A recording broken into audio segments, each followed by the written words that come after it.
আসসালামু আলাইকুম বন্ধুরা। আশা করি আপনারা সকলে ভালো আছেন। বন্ধুরা, আজ আমি আপনাদেরকে একজন ইমানদার ব্যক্তি কথা বলতে পারা একটি মাছ এবং একটি বাজে মেয়ের গল্প শোনাবো। আশা করি আপনাদের অনেক ভালো লাগবে। তো চলুন শুরু করা যাক।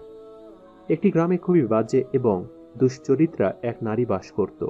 সে বিবাহিত পুরুষদেরকে তার প্রেমে ফেলত এবং সকলের সংসার নষ্ট করত। সে এমনটা করত তার বাবার থেকে প্রতিশোধ নেওয়ার জন্য, কারণ তার বাবা পরনারী চক্করে পড়ে তার মাকে ধোঁকা দিয়েছিল। তাদের সংসার ভেঙে গিয়েছিল। একদিন তার বাবা ওই পরনারীটিকে বিয়ে করে ঘরে তুলে আনেন। তার মা কান্নায় ভেঙে পড়ে। তার মায়ের এমনিতে কোনো অসুখ ছিল না। একদিন হঠাৎ তার মা মারা যায়। তার মায়ের কষ্ট তার মস্তিষ্কে গেঁথে গিয়েছিল। তাই সে সিদ্ধান্ত নেয় যে সে কোনোদিনও কোনো নারীকে শান্তিতে তার স্বামীর সংসার করতে দিবে না।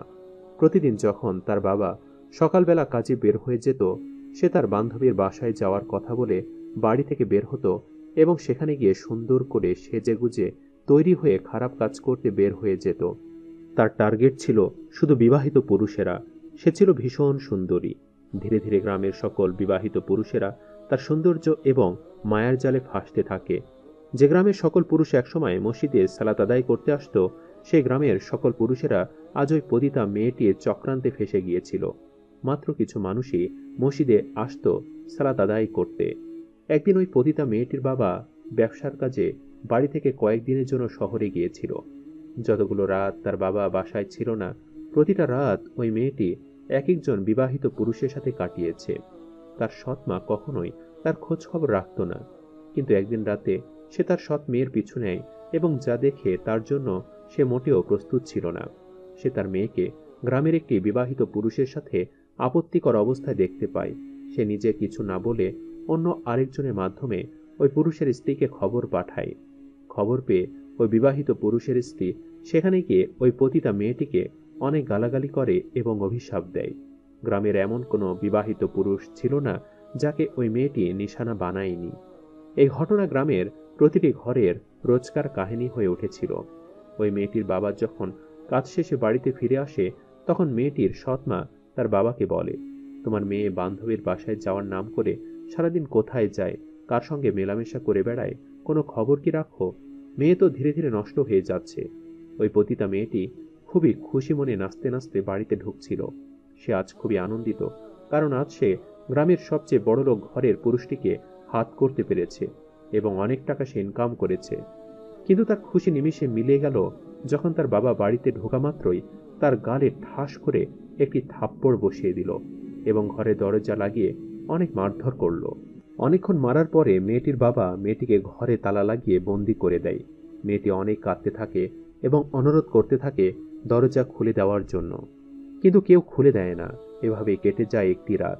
পরের দিন সকালবেলা মেয়েটির অনেক ক্ষুধা লাগে। সে ক্রমাগত দরজায় বাড়ি দিতে থাকে এবং অনুরোধ করতে থাকে তাকে কিছু খাবার দেওয়ার জন্য, কিন্তু তার সৎ মা তাকে কোনো খাবার দেয় না। মেয়েটি কাঁদতে কাঁদতে অস্থির হয়ে যায়। এমন সময় ঘরের জানালা নিজে থেকে খুলে যায়। মেয়েটি দেখতে পায় একজন বড় দাড়িওয়ালা জোব্বা পরা বয়স্ক লোক তার দিকে খাবার বাড়িয়ে দিচ্ছে এবং বলছে, এই খাবারগুলো খেয়ে নাও, এগুলো তোমার জন্যই পাঠানো হয়েছে। সাথে সাথে লোকটি উধাও হয়ে যায়। মেয়েটি এতটাই ক্ষুধার্ত ছিল যে সে লোকটির পরিচয় জানতে চাইল না। সে একমনে খাবার খেতে থাকে। সে লোকটির প্রতি খুবই কৃতজ্ঞ হয় এবং ভাবে যে সে এতটা খারাপ হওয়া সত্ত্বেও আল্লাহ তাআলা তার জন্য রিজিকের ব্যবস্থা করেছেন। কৃতজ্ঞতায় তার মাথা নত হয়ে আসে। সে নামাজ তো পড়তে জানত না, কিন্তু তার ইচ্ছে হয় দুটো সিজদা দিতে। সে কান্না করতে করতে সিজদায় পড়ে যায় এবং দুই হাত তুলে মোনাজাত করতে থাকে। আল্লাহর কাছে মন থেকে ক্ষমা চাইতে থাকে যে সে আর কখনো অন্যায় কোনো কাজ করবে না। এমন সময় দরজা খোলার আওয়াজ পাওয়া যায়। মেয়েটির বাবা দরজা খুলে রুমে প্রবেশ করে তার মেয়েকে জায়নামাজে বসে দোয়া করতে দেখে তাচ্ছিল্যের হাসি হাসতে থাকে। মেয়েটি তার বাবাকে দেখে সব সত্যি কথা তার বাবার কাছে বলে দেয় এবং এও বলে সে এখন থেকে আর এমন খারাপ কাজ করবে না। মেয়েটির বাবা তখন তাকে বলে, পুরো গ্রাম তোর ওপর রেগে আছে। সকলে বলেছে তোকে গ্রাম থেকে বের করে দিতে। তুই তো আর এই বাড়িতে থাকতে পারবি না। নিজের শরীর বিক্রি করে খাস, আবার এখন ঢং করে নামাজ পড়ছিস। যা নিয়ে আয় দেখি এসব করে কত টাকা কামিয়েছিস। মেয়েটি তার বাবার ভয়ে সব টাকা পয়সা নিয়ে এসে তার বাবার হাতে তুলে দেয়। তার বাবা এতগুলো টাকা একসাথে দেখে আর লোভ সামলাতে পারে না। তিনি মুহূর্তেই গিরগিটির মতো নিজের রং পাল্টে তার মেয়েকে বললেন, আমাকে ক্ষমা করে দে তুই মা। আমি রাগের মাথায় তোর সৎ মায়ের কথা শুনে তোর গায়ে হাত তুলেছি। তুই বরং এ দেহ ব্যবসায়ী কর, আর সব টাকা আমার হাতে এনে দিবি। এখন থেকে আর তোকে কেউ বাধা দিবে না। আমি আছি তোর সাথে। মেয়েটি প্রথম থেকে পতিতা ছিল, তার উপর তার বাবার উস্কানিতে সে ভুলে গেল কিছুক্ষণ আগে সে আল্লাহর কাছে ক্ষমা চেয়েছে, ভালো পথে ফিরে আসবে ওয়াদা করেছে। এতদিন সে বাবার উপর প্রতিশোধ নেওয়ার জন্য পতিতাবৃত্তি করেছে। এখন সে তার বাবাকে খুশি করার জন্য এই কাজটিকে একদম পেশা বানিয়ে নিল। তখন সে তার বাবাকে জিজ্ঞেস করল, কিন্তু তুমি যে বললে সবাই বলেছে আমাকে গ্রাম ছাড়া করতে। তখন তার বাবা বলল, তাতে কি হয়েছে, আমি তোর জন্য গ্রাম থেকে দূরে অনেক বড় একটি মহল বানিয়ে দিব। সেখান থেকে তুই তোর দেহ ব্যবসা চালিয়ে যাবি। এভাবে মেয়েটি দিনের পর দিন আরো খারাপ হতে থাকে, তার চরিত্র আরো বাজে হতে থাকে। গ্রামের প্রতিটি বিবাহিত পুরুষকে সে তার নোংরা জালে ফাঁসাতে থাকে।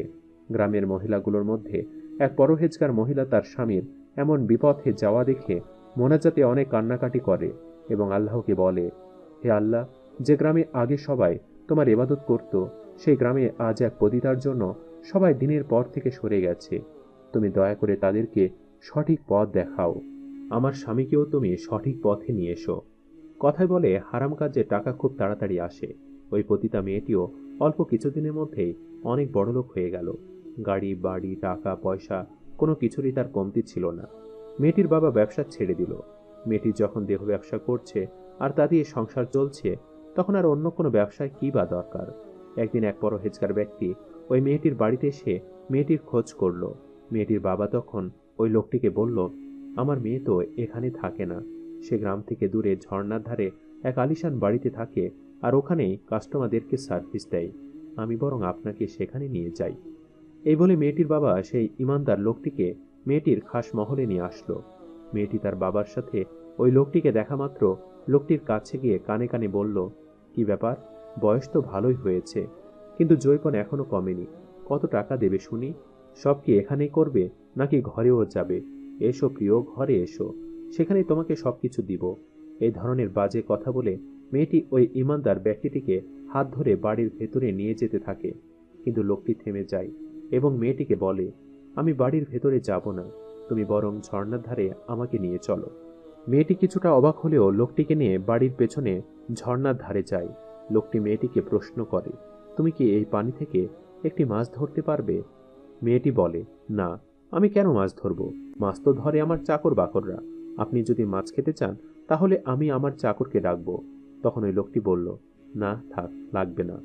এই বলে লোকটি মেয়েটিকে অবাক করে দিয়ে ঝর্ণার ধারে গিয়ে বলে উঠলেন, এই জলাশয়ের সব থেকে নোংরা মাছটি উঠে আসো। এ কথা বলার সাথে সাথে একটি দেখতে কুৎসিত কালো নোংরা মাছ ওই বয়স্ক লোকটির হাতে এসে ধরা দেয়।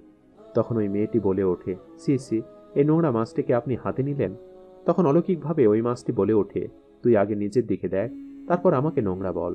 এই বলে মাছটি লাফ দিয়ে আবার জলাশয়ে ডুবে যায়। সাথে সাথে সম্পূর্ণ জলাশয় কালো রঙে ছেয়ে যায়। তখন ওই বয়স্ক লোকটি মেয়েটিকে বলে, আমাকে চিনতে পেরেছ? আমি হলাম সেই ব্যক্তি যে তোমাকে সেদিন জানালা দিয়ে খাবার দিয়েছিল। মেয়েটি যখন বুঝতে পারল ইনি সেই ইমানদার ব্যক্তিটি, মেয়েটি লজ্জায় মাথা নিচু করে ফেলল। তখন লোকটি বলল, এই পচা মাছটি পানিতে ডুব দেওয়ার সাথে সাথে যেমন পানি কালো হয়ে গেল, তেমনি এই সুন্দর গ্রামটিও তোমার মতো পতিতার জন্য পাপের রাজ্য হয়ে গিয়েছে। আমি ভেবেছিলাম ওই দিনের পর তুমি হয়তো শুধরে যাবে, কিন্তু তুমি শুধরালে না। তখন মেয়েটি কান্না করল এবং তার বাবাই যে তাকে আবার এই পেশা নিয়ে এসেছে সে কথাও খুলে বলল, এবং সে কথা দিল সে আর এই পাপ কাজ করবে না। কিন্তু তার বাবা তাকে এই কাজ না করলে রেহাই দিবে না। তখন ওই লোকটি ওই পতিতা মেয়েটিকে সঙ্গে নিয়ে গ্রামে গেল এবং গ্রামের সকল পুরুষদের একত্রিত করে বলল, কেমন পুরুষ মানুষ তোমরা, নিজেদের পবিত্র স্ত্রীকে ঘরে রেখে একজন পতিতার কাছে যাও। বয়স্ক লোকটি সকলকে কোরআনের বাণী শোনালেন। সকলে তাদের ভুল বুঝতে পারল এবং মেয়েটিকে তিনি বললেন, তুমি কি জানো তোমার বাবা তোমার মাকে দিয়েও এই বাজে কাজ করাতে চেয়েছিল, কিন্তু তোমার মা ছিল অনেক ভালো একজন মহিলা। তিনি এই কাজ করতে অস্বীকার করায় তোমার বাবা তাকে গলা টিপে হত্যা করেছে। এই কথা শুনে মেয়েটি অঝরে কাঁদতে থাকলো। এমন সময় মেয়েটির বাবা এসে মেয়েটির হাত ধরে টেনে নিয়ে গেল। অলৌকিকভাবে মেয়েটি যখনই মহলে প্রবেশ করতে নিল, বারবার কোনো অদৃশ্য শক্তি তাকে বাধা দিচ্ছিল। কারণ মেয়েটির অন্তর ছিল তখন পবিত্র। সে সত্যি তওবা করে ভালো পথে ফিরে আসতে চেয়েছিল। এমন সময় যেন কেউ মেয়েটির বাবাকে ধাক্কা মেরে ওই জলাশয়ে ফেলে দিল এবং এ নোংরা মাছটি মেয়েটির বাবাকে গিলে খেয়ে ফেলল। সকল গ্রামবাসী দাঁড়িয়ে থেকে এই দৃশ্য দেখল। পরহেজগার ব্যক্তিটি জিজ্ঞেস করল, তোমাদের মাঝে কি এমন কোনো অবিবাহিত পুরুষ আছে যে এই মেয়েটিকে বিয়ে করতে চাও? তখন তাদের মধ্যে থেকে একজন পুরুষ মেয়েটিকে বিয়ে করতে চাইল। ওই পরহেজগার ব্যক্তিটি মেয়েটির বিয়ে দিয়ে দিলেন। এরপর আর কখনো মেয়েটি কোনো বাজে কাজ করেনি। বাকিটা জীবন সে আল্লাহর ইবাদত করে এবং সুখে স্বামীর সংসার করে কাটিয়ে দিয়েছে। সম্মানিত দর্শক, ভিডিওটি আপনাদের কাছে কেমন লেগেছে তা আমাদের কমেন্ট করে অবশ্যই জানাবেন। আর সবাই আমাদের সাথেই থাকবেন। আজ তাহলে এই পর্যন্তই। আপনারা ভালো থাকবেন, সুস্থ থাকবেন। আল্লাহ হাফেজ।